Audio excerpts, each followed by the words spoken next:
तो hello guys. तो आप देख रहे हैं एक नए वीडियो को। और आज सिंधु घाटी सभ्यता के आर्थिक ढांचे के ऊपर बात करेंगे। आर्थिक ढांचे के ऊपर आज हम लोग बात करेंगे कि कैसे हुआ। उससे पहले सिंधु घाटी सभ्यता के कुछ क्षेत्रों को हम लोग देख लेते हैं कि कैसे कैसे ये सिंधु घाटी सभ्यता कहाँ कहाँ पर मुख्य शहरें कौन कौन सी थी और किस किस किस तरह ये ये अपने विकसित रूप में पहुंचा। तो जैसा कि आप देख रहे हैं कि इसके कुछ महत्वपूर्ण शहर को मैंने यहाँ इंडिकेट कर देता हूँ। ये जैसे कालीबंगा है, जैसे यहाँ का एक महत्वपूर्ण शहर, और ये सो हड़प्पा है जो एक बेहतरीन नगरी स्वरूप के रूप में जाना जाता है। मोहनजोदाड़ो जो एक अन्य महत्वपूर्ण जगह है, जो क्षेत्र मतलब एक अन्य महत्वपूर्ण क्षेत्र है जो एक नगरी स्वरूप के रूप में दोनों ही जाने जाते हैं। लोथल जो इनकी मुख्य जहाँ से व्यापार होते थे। तो उसके बाद हम लोग कुछ और भी पिक्चर्स देख लेते हैं कि इन सभ्यताओं में कैसी कैसी विशेषताएं होती थी। देख रहे हैं आप, यहाँ पकी ईंटों का भी यूज एक नायाब चीज़ था कि मतलब कैसे कैसे उस जमाने में भी पकी ईंटें का उपयोग होता था।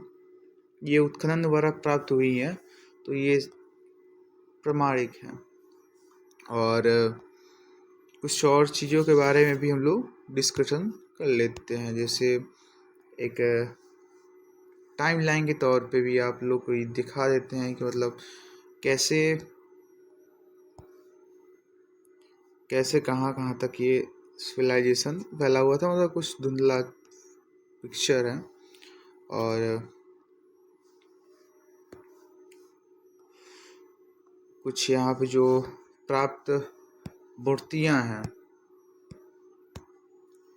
जैसे ये एक महिला है जो कि आभूषण पहनी हुई है, और इनका स्वरूप इसलिए जाना जाता है कि ये दिखाते हैं कि वहाँ के लोग कैसे कैसे चित्रकार में अपने आप को व्याप्त किए हुए थे।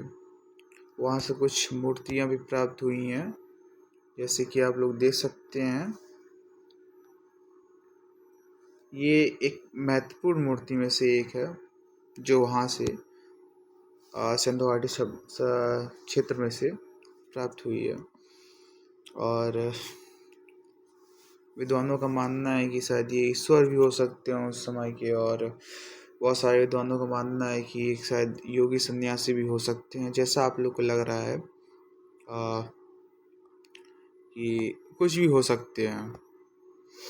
और कुछ मोहर भी वहाँ से प्राप्त हुई हैं, जैसे कि आप यहाँ से देख सकते हैं।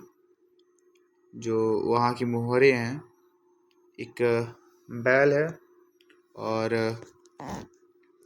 इसके ऊपर कुछ अक्षर यहाँ पर लिखे हुए हैं, जैसा कि आप यहाँ देख सकते हैं। यहाँ पर आज तक इस अक्षरों को पढ़ा नहीं जा सकता, और इन अक्षरों को पढ़ने के लिए देखिए बहुत सारे विद्वान लगे हुए हैं। यहाँ के भी लगे हुए हैं, विदेशों के भी लगे हुए हैं, विदेश के भी लगे हुए हैं। और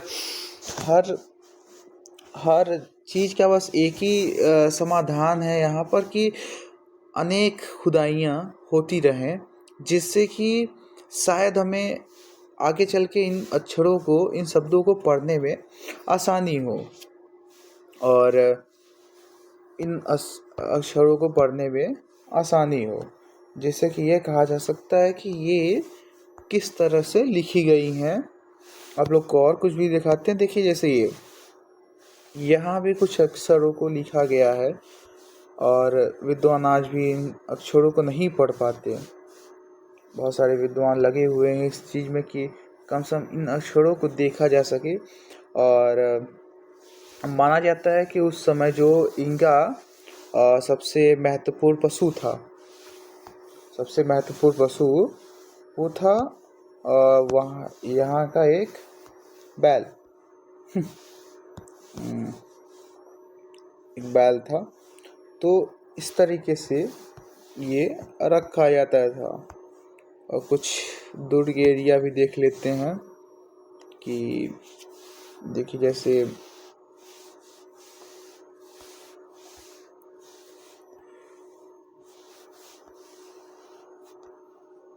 ये देखिए जैसे उत्खनन के द्वारा प्राप्त हुआ है कि ये दुर्ग एरिया था जहाँ पे हो सकता है कि राजा महाराजा लोग रहते हुए थे। पक्की ईंटों का यूज एक बेहतरीन शेप में किया गया है और आप देख सकते हैं कि ये एक एक नियोजित सुनियोजित क्षेत्र के रूप में एक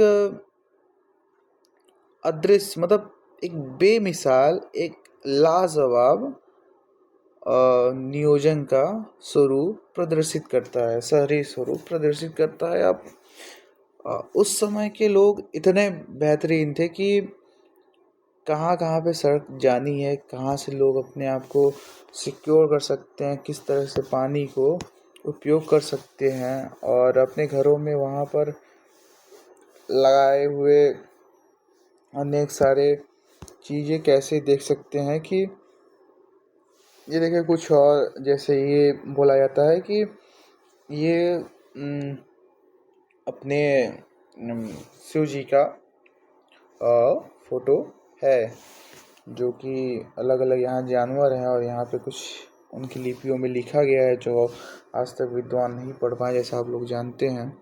और